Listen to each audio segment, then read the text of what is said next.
371장 구주여 광풍이 불어 371장 주께 영광 올리겠습니다.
전능하사 천지를 만드신 하나님 아버지를 내가 믿사오며 그 위아들 우리 주 예수 그리스도를 믿사오니 이는 성령으로 잉태하사 동정녀 마리아에게 나시고 본디오 빌라도에게 고난을 받으사 십자가에 못 박혀 죽으시고 장사한 지 사흘 만에 죽은 자 가운데서 다시 살아나시며 하늘에 오르사 전능하신 하나님 우편에 앉아 계시다가 저로서 산 자와 죽은 자를 심판하러 오시리라.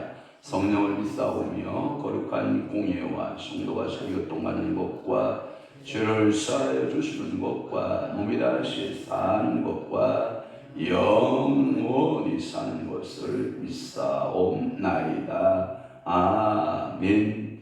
지혜를 사모하는 자는 아비를 즐겁게 하여도 창기와 사귀는 자는 재물을 잃느니라.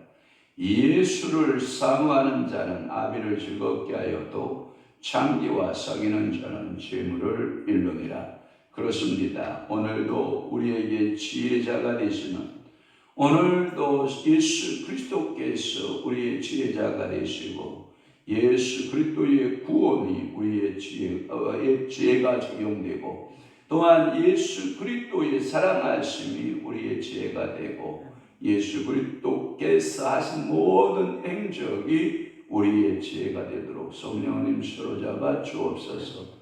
그러나 하나님 아버지여 창기와 사귀는 자는 모든 재물을 다 잃어버린다라고 말씀하고 있사오니 세상의 참여, 세상에 내가 주어하는 명예나 권력이나 하나님 아버지 땅에 어느 것도 주님보다 예수보다 더 사랑하지 않도록 성령님 오늘도 저희들의 영육폰을 주장하여 주옵소서. 오늘도 거룩한 주일 새벽 이 아침에 사랑하는 이들 주님 앞에 나와 머리 숙였나이다. 주님 저들의 마음의 소원을 응답하시고 저들의 기도 간구 부르짖음에 우리 주님께서 응답 주시고 성령으로 충만케 하옵시고 믿음의 정도이도록 은혜 베푸시고 이 새벽 재단부터 저녁 기도회까지 성삼위 하나님 영광 드러내시옵소서. 저들의 모든 간구의 응답자 되심을 믿사오고 예수 그리스도의 이름으로 축복하며 기도하옵나이다. 아멘. 하나님의 말씀 응독합니다. 다니엘서 12장 5절에서 7절. 볼륨 조금 올려주세요. 5절에서 7절 봅니다. 다 함께 봅니다. 12장 5절 시작. 나 다니엘이 본즉 다른 두 사람이 있어 하나는 강 이쪽 언덕에 섰고 하나는 강 저쪽 언덕에 섰더니 그 중에 하나가 세마 옷을 입은 자 곧 강물 위쪽에 있는 자에게 이르되 이 놀라운 일의 끝이 어느 때까지냐 하더라. 내가 들은즉 그 세마포 옷을 입고 강물 위쪽에 있는 자가 자기의 좌우손을 들어 하늘을 향하여 영원히 살아계시는 이를 가리켜 맹세하여 이르되 반드시 한때 두때 반때를 지내서 성도의 본세가 다 깨지기까지이니 그렇게 되면 이 모든 말이 다 끝나리라 하더라. 아멘. 오늘 주일 아침 다니엘 12장 5절에서 7절 말씀을 중심으로 해서 종말의 예언 첫 번째, 종말의 예언 몇 번째? 첫 번째 말씀으로 아마도 다니엘서의 새벽 예배 강해는 앞으로 2시간 정도면 이제 마감을 지어질 것 같아요. 2시간 정도, 이틀 정도면 이제 다니엘서가 마감을 짓고 새벽에 이제 또 우리가 만나야 될 말씀은 호세아서를 통해서 만나려고 해요. 무슨 말씀이요? 호세아. 호세아가 총 몇 장으로 이루어진지 알아요? 14장으로 아마 이루어져 있을 거예요. 제가 확인해 보겠습니다. 예, 맞습니다. 호세아서의 14장의 말씀. 그런데 이 장수는 14장이나 되지만 그 한 장의 그 길이가 크지가 않아요. 그래서 이 호세아서는 대선지서에 못 들어가지 못하고 소선지서에 포함이 됩니다. 그런데 다니엘서는 12장밖에 되지 않아요. 그런데 소선지서에 포함될까요? 대선지서에 포함될까요? 대선지서에 포함돼요. 참 희한하죠? 대선지서와 소선지서의 차이점이 뭐냐? 그러면 그 성경의 길이, 그러니까 선지자의 길이가 크냐 작으냐라고 하는 거에 따라 결정된다고 그러는데, 왜냐 다니엘서는 12장밖에 되지 않지만 그 내용에 있어서는 어마무시한 말씀들을 가지고 있어서 그래요. 얼마 전에 유튜브에 광고가 떴어요. 이게 카톡 광고인데 이게 뭐냐면 다니엘서와 요한계시록을 푸는 세미나 이렇게 해서 떴더라고요. 왜냐하면 이 나눌 수가 없거든요. 구약의 묵시록이라고 할 수 있는 이 다니엘서와 이 신약의 요한계시록이라고 하는 요한묵시록이라고도 하는 이 이 말씀을 떨어져서 생각할 수가 없어요. 이 하나예요, 하나. 그런데 최종적 목적은 다니엘서에서 주제, 그다음 요한계시록의 주제는 그 나라예요. 그 나라는 하나님의 나라예요. 그러니까 하나님의 나라를 향하여 인류 역사가 흘러가고 있고, 인류 역사가 너무 바쁘게 그 하나님 나라를 재촉하고 있죠.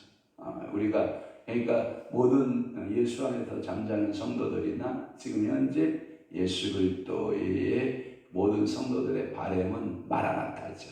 그래서 요한계시록 마지막 22장의 마지막 절에 보면 아멘 주 예수여 오시옵소서 마라나타 이 신앙이 있었고, 이 말라기에서 마라나타는 초림 사건이죠.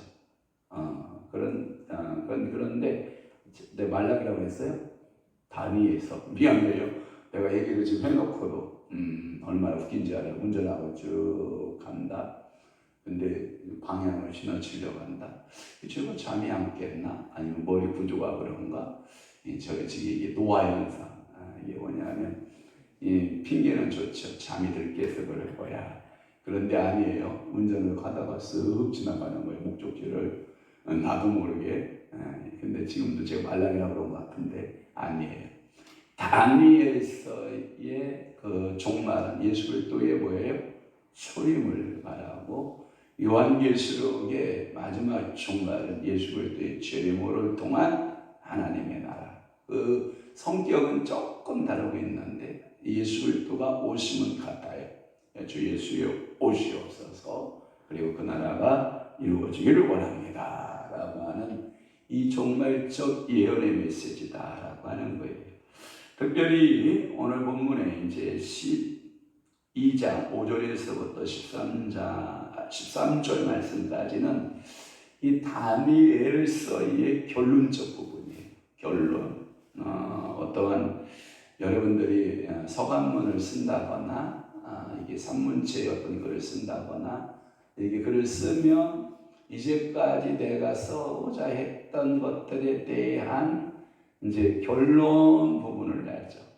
그 말은 뭐냐면 모든 책이나 모든 논문에 보면 그러므로 이제 그 결론의 내용이, 그래서 이 논문을 작성하게 된 결론이 뭐고, 이 책을 발간하게 된 결론이 뭐고, 이 결론 부분이 반드시 있는 것처럼 이 다니엘서도 이 결론적 부분이 있는데, 이 결론적 부분은 내용의 주제가 뭐냐? 과연 그럼 종말의 시기는 언제냐? 이 종말의 시기가 도대체 언제냐라고 하는 이 종말의 시기에 대한 것은 이미 언급한 바가 있는데 한번 찾아보도록 할게요. 자, 다니엘서 7장으로 한번 가봅니다. 7장의 5절을 한번 가보시기를 바랍니다. 7장 25절 미안해요. 7장의 25절 봅니다. 시작. 그가 장차 지극히 높으신 이를 말로 대적하며 또 지극히 높으신 이의 성도를 괴롭게 할 것이며 그가 또 때와 법을 고치고자 할 것이며 성도들은 그의 손에 붙인 바디 한 때와 두 때와 반 때를 지내리라. 여기에 보면 한 때, 두 때 뭐예요? 반 때. 요것이 지나면 종말이 온다. 또 하나 이것을 날수로 풀어 쓴 게 어디냐 하면 8장 14절이에요. 자, 8장 14절을 한번 다 함께 봐요. 시작. 그가 내게 이르되 2300주야까지니 그때의 성소가 정결하게 되리라 하였느니라. 한때, 두때, 반때 이렇게 하면 3년 반이에요. 3년 반. 이후 3년 반을 여러분들 날수로 계산을 하면 2300주야. 2300주야. 여러분들 이렇게 이해를 해 주시기를 바라고, 본문에서 다시 나타난 그 수치가 역시 한때, 두때, 반때 어디에 나와요? 7절 끝부분에 보면 반드시 한때, 두때, 반때를 지나서 라고 하는 표현을 쓰고 있는데 이 수치를 가리켜서 영적인 수치 또는 신비로운 수치 이렇게 말을 하기도 해요. 그것을 이단들은 며칠로 딱 정해놔요. 그래서 그들 이단이 되고 말고, 그중에 이제 그 안식교도들이 이단이 될 수밖에 없었던 이유 중에 하나가 이것을 자칭 성경을 푼다라고 하는 사람들이 날짜를 정했어. 예수님의 주일 날짜를 며칠이라고 말을 해요. 그런데 예수님 그날에 오지 않으셨어요. 그러니까 그들이 말을 바꿨어요. 예수님은 재림은 2번 온다. 근데 첫째, 그 날짜에 지상으로 재림하지 않은 것은 공중까지 오신 것이다. 공중 재림이다. 이렇게 해서 말을 바꾸고, 그러면 다시 그들은 해석해 내기를 지상의 재림까지는 다시 이 시간이 지나야 된다. 이렇게 해가지고 빠져나가는 그런 것들 볼 수가 있고, 한때 우리나라에서도 시한부 종말론이 막 득세를 그 이장님 씨를 직접 만난 적이 있는데, 그 다가올 미래를 예비하라고 하는 책을 써서 생명의 말씀사에서 그 책을 이렇게 발간하기도 했고, 한때 휴거라고 하는 번역자로서도 그분이 쓰임 받았는데 그 책도 생명의 말씀사에서 총판을 했던 기억이 제가 나는 것 같은데, 그때 제가 이장님 씨를 목사를 만났다고요. 근데 저는 신학생 2학년인가 3학년 시절에 이장님 목사 때 만났을 때의 제 첫인상은 목사다. 실력 있는 목사다. 괜찮은 목사다. 영어권이 자유롭고 괜찮은 목사인데, 그분이 이제 시한부 종말론적인 수장으로 빠질 줄은 전혀 몰랐고, 그 중에 이제 그렇게 시한부 쪽으로 빠질 수 있었던 것은 몇 가지의 배경들이 좀 있었어요. 그게 뭐냐, 소위 어린아이들이 환상이 열리고 보고 듣는다. 그 환상의 예언이 다 똑같은 거예요, 아이들이. 그래서 그 아이들의 그 환상을 보고 그 예언을 하는. 그래서 그때 당시 나이가 몇 살이 안 됐는데 걔네들을 어린종이라고 불렀다고요. 어린종. 하나님의 어린종들이라고 이렇게 부르고 투대를 받게 되고 그런 경우가 있었어요. 그런 분이 제가 아는 우리 교단에, 우리 교회에, 우리 교도에 있어요. 그러니까 이장님 씨를 만났을 때 첫 이미지. 저는 그는 책을 출판하는 그런 분으로 이렇게 알았는데, 이게 시한부 종말론 쪽으로 빠질 줄은 정말 몰랐고, 이것을 그러면 어떻게 푸는 것이 가장 지혜롭냐? 여러분들이 역사적 사건에서 하나님이 하시는 일들을 말씀을 통해서 이게 풀어가는 게 좋고요. 만약에 이 역사를 뛰어넘어서 거기다 자신이 계시 베드로후서인가 보면 계시를 받았다고 하고 보았다고 하고 들었다고도 하고 이런 사람들의 시한부 종말론을 조성하는 것은 너무너무 위험한 것이다. 그러니까 여러분들이 이 시한부적 종말론에 대해서는 정말 여러분들이 눈여겨봐줘야 될 부분이고, 괜찮아요. 은사나 각가지 개인적인 영적 체험들을 말하는 것은 별로 문제가 되지 않아요. 그러나 이 시한부적인 종말론적으로서 어느 때 어느 시 며칠 몇 날 그 다음에 몇 시에 예수를 재림한다, 이것을 얘기하는 것은 좀 주의 좀 해야 되지 않냐라고 하는 것이고, 그러면 5절부터 풀어보면 다른 두 사람이 있어. 하나는 강 이쪽에 그리고 언덕에 섰고 하나는 강 저쪽 언덕에 섰다.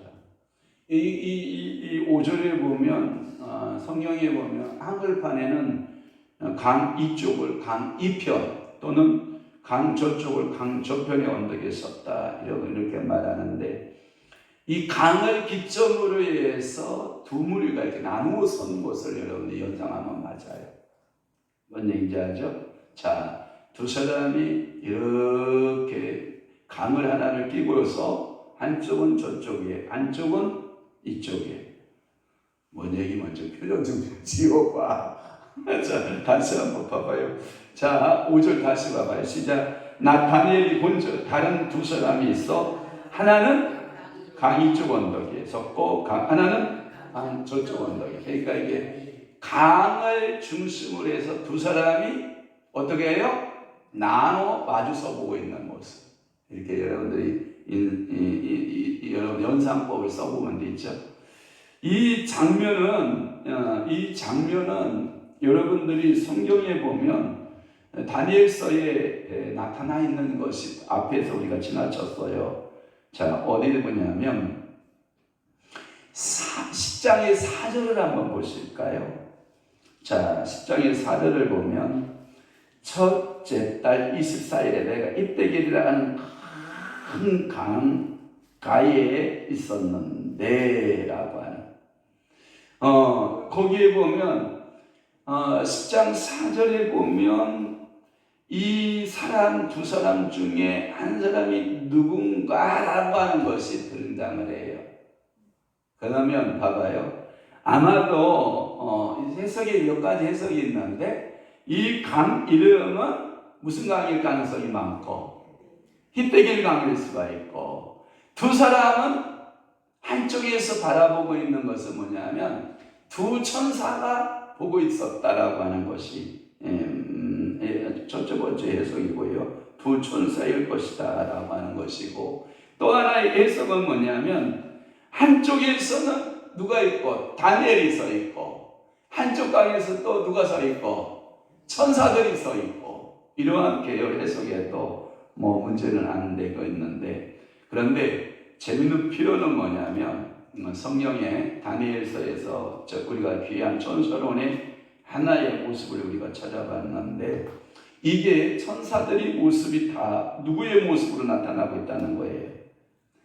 사람의 모습으로 나타나고 있다는 거예요. 그러니까 여러분들이 도대체 영물인 천사는 어떤 모습이요? 라고 물으면 성경적 대답은 사람의 모습으로 나타난다. 근데 그게 창세기에서부터 마찬가지예요. 창세기에서도 이 하나님이 부리는 천사들의 모습이 다 사람으로 나타나요. 제가 그 대표적인 예를 아브라함 경우 얘기해 줬잖아요. 아브라함이 해가 뜨거울 때, 옛날 한글판에는 정오의 때에 상수리 나무 아래에서 쉬고 있었다. 그에게 눈이 열렸다. 그리고 멀리 오는 사람을 보았다. 근데 사람 같으나 사람 같지 않은 범상한 사람 세 사람을 보았다. 그리고는 맨발로 달려갔다. 그리고 그를 자기 집으로 인도했고, 그리고 그를 위해서 송아지를 잡았고, 그를 위해서 떡을 만들었고 그리고 이 음식에 잔치를 배설했다. 했더니 그 송아지 고기를 먹고 음식을 배설하는 그 천사가 당신에게 아들이 있을 것이다. 그 이삭이라고 하는 아들을 이름으로 지어라 라고 하는 것까지 얘기해 줬다. 그러니까 성령의 역사 가운데 모든 천사는 자 누구의 모습으로 나타난다? 사람의 모습입니다. 그러니까 여러분들이 천사 두 사람 이렇게 말하 두 천사 두 사람 같은 천사 두 천사가 나타난 경우도 성경 속에 꽤 있는데 8장에 다니엘서 8장의 13절에 보아도 우리 아까 좀 보았던 거기에 보면 나오는데 한번 볼게요. 다니엘서 8장 13절 봐요. 시작. 내가 들은즉 한 거룩한 이가 말하더니 다른 거룩한 이가 그 말하는 이에게 볼 때 환상에 나타난 바 매일 드리는 제사와 망하게 하는 죄악에 대한 일과 성수와 백성이 내준 바 되며 짓밟힐 일이 어느 때까지 이르고 하며 거기에 보면 거룩한 이라고 말하죠. 거룩한 이 사람을 보고 그 사람 이런 말을 쓰잖아요. 그러니까 사람의 형상의 모습으로 이게 표현이 되어 있고요. 또 하나는 스가랴서 1장 7절이라든지 2장 5절 등에도 사람의 모습으로 나타났다. 두 천사는 강을 사이에 두고 양 언덕에 마주 대하여 서로 주고받는 대화를 통하여서 종말의 그 시기가 언제냐라고 하는 이야기를 했다라고 하는 거예요. 그 말의 의미는 이제 강 좌우에서 서서 이 말하는 두 천사가 나타나기 시작하면 대환란의 시기가 도래한다라고 보는 거예요. 대환란의 시점은 뭐다? 강 양쪽에 서서 천사들이 그 이야기를 논의한다라고 하는 거예요. 그랬더니 6절에 보니까 세마포옷을 입은 자, 강물 위쪽에 있는 자가 이르되 이 놀라운 일의 끝이 어느 때까지냐라고 이 놀라운 일이라고 하는 것은 한글판 성경에 이 기사가 그럼 어느 때 일어나느냐, 이 끝날의 기사는 언제 일어나, 이 놀라운 일의 끝이 어디냐라고 물었다는 거예요. 그 세마포 입은 자에게 대해서 다시 말하면 두 천사가 같다면 아마도 이렇게 해석하는 경우도 있어요. 자, 하나의 천사는 이쪽에 서 있는 천사는 다니엘을 위해서 지상에서 많은 일을 했어요. 그 다음에 예수 그리스도의 재림의 소식을 전달하는 천사 가운데 여러분 예수 그리스도가 이 땅에 도래한다, 초림을 전할 때 이랬던 천사가 누군가를 생각을 해봐요. 자, 마리아에게 다가온 천사에게 누구예요? 가브리엘이죠. 한쪽의 천사는 아마도 미가엘 천사가 이 지상에서 그 나라가 가브리엘 천사요, 그 나라가 어느 때까지 올 수 있습니까? 라고 묻는다고 하면 가브리엘 천사가 거기에 대하여 이야기를 하고 있지 않느냐라고 하는 것이 해석하는 해석자들의 견해예요. 그래서 두 천사가 같다면 그는 가브리엘 것이고 두 천사가 대체에 섰고 세마포 입은 천사가 보다 더 강 위편에 있었다고 하면 아래편에 있는 천사, 다시 말해서 하늘에 있는 천사, 땅에 있는 천사가 둘이 여호와의 명령, 아버지의 명령에 따라서 움직이는 그 때가 종말의 때다. 아멘 합시다. 그러니까 이게 땅의 천사가 지금 분주하게 움직이고 있잖아요. 여러분 영적인 일에 지금 얼마나 많은 천사들이 지금도 일하고 있는지 몰라요? 그러니까 그 천사들이 일이 끝나고 이제 지상의 천사들이 할 일이 다 끝나면 그때부터 위에 있는 천사, 하늘 위에 있는 천사들이 움직이기 시작할 거예요. 그래서 이 두 천사들이 움직이는 이 종말의 때를 보게 될 것이다 라고 하는 거예요.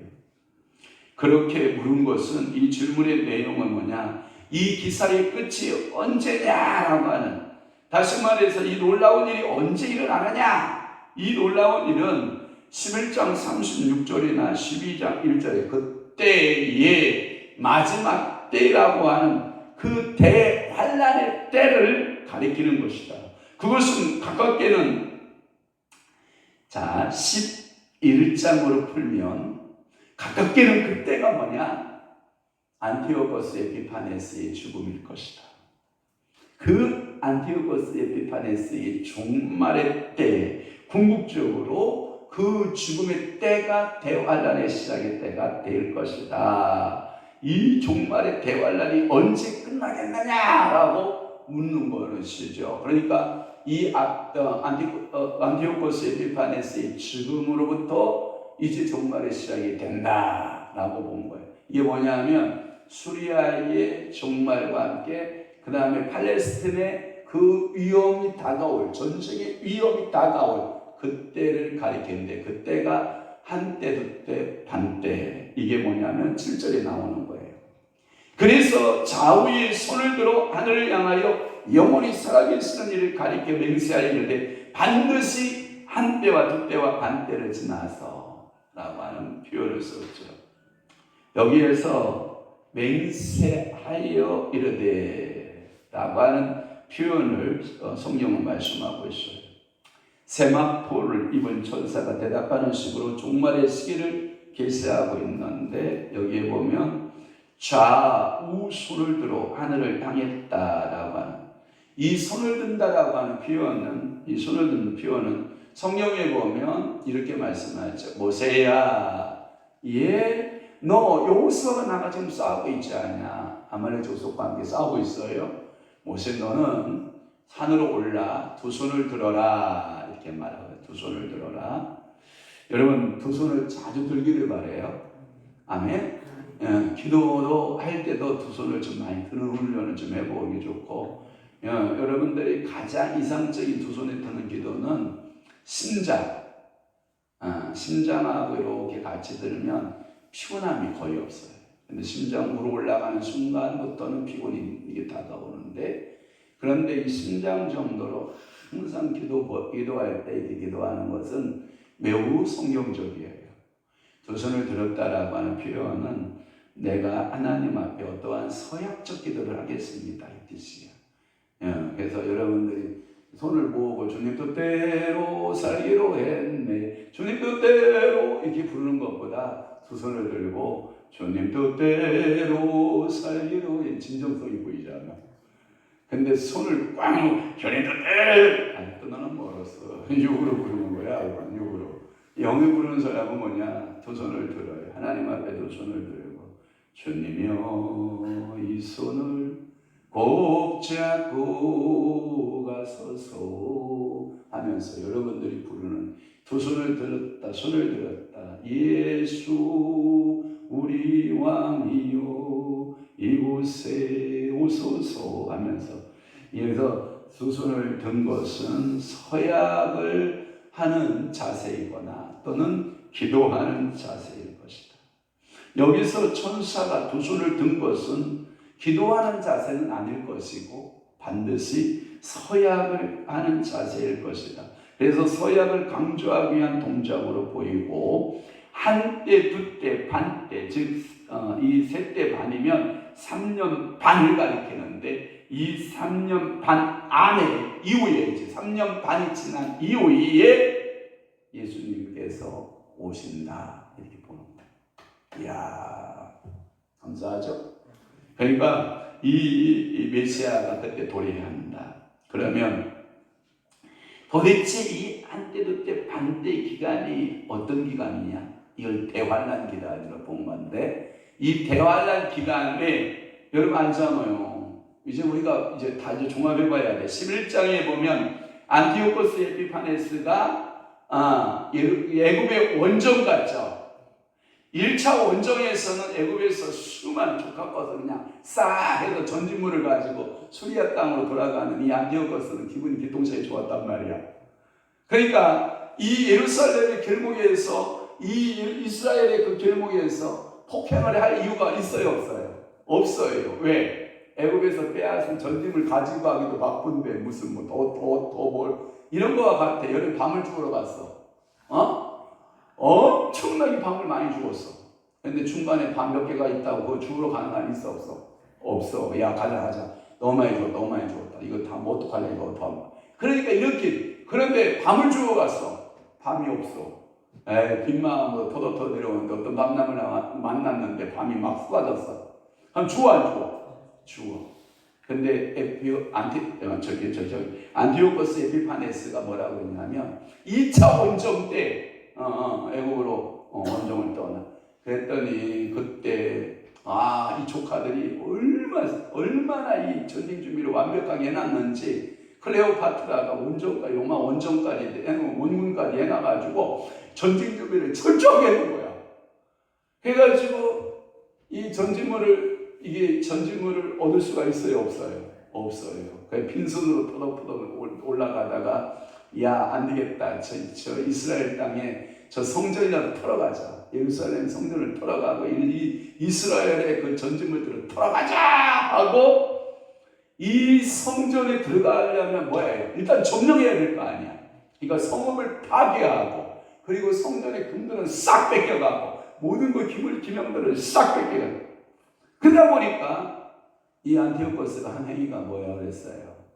예배 금지. 그 다음에 그 번제단을 싹 걷어치우고 거기다가 제우스 신을 세우고, 제우스가 누구라고 했어? 자기를 상징하는 최고의 신 중의 신인 자기를 딱 세워놓고, 그게 언제냐? 주전 168년 12월 25일부터 3년 반이 딱 맞아요. 이 165년 12월 25일까지 성전 봉헌 예배가 완전히 예배를 드리지 못하는 때가 딱 3년 반이야. 와, 이것이 안티오코스의 한때 반때의 다니엘서의 예언성취. 그러면 제가 항상 그랬잖아요. 이것이 역사의 모형이라고 그랬잖아, 모형. 그러면 신학의 요한계시록에 전 3년 반, 후 3년 반 해서 대환란의 시기가 온다, 안 온다? 온다. 그럼 여러분들이 예배 금지령이 있다, 없다? 있다. 그 다음에 성전에 가증한 것들이 쓴다, 안 쓴다? 쓴다. 십자가만 세우는, 우리 교회 봐봐요. 십자가 위에 뭐가 있어요? 없죠? 근데 여기다 이제 부처당 하나 갖다 놓고, 여기다가 이제 소댕딸 갖다 놓고, 여기다가 이제 막 다른 거 갖다 놓고, 막 우리는 종교 통합 운동이다. 우리는 어떤 신학을 다 수용한다. 어떤 그러면서 여러분들, 제가 미안해요. 제가 무지개 옷 입고 레인보우 딱 옷 입고 동성연애자가 딱 돼가지고 여러분 예배를 딱 인도하고, 그런 동성애자들이 딱 무지개 옷 입고 막 여기 와서 워십하고 막 걔들이 막 와서 특송하고, 이런 교회 여러분 생각해 봤어요?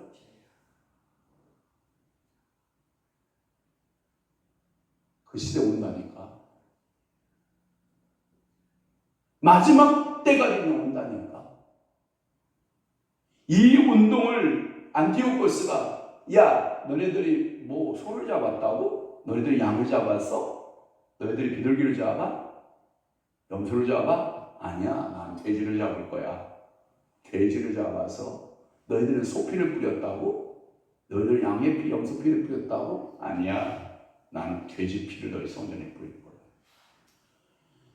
영적인 혼란기가 여러분들이 삶 속에 도래한다는 거예요.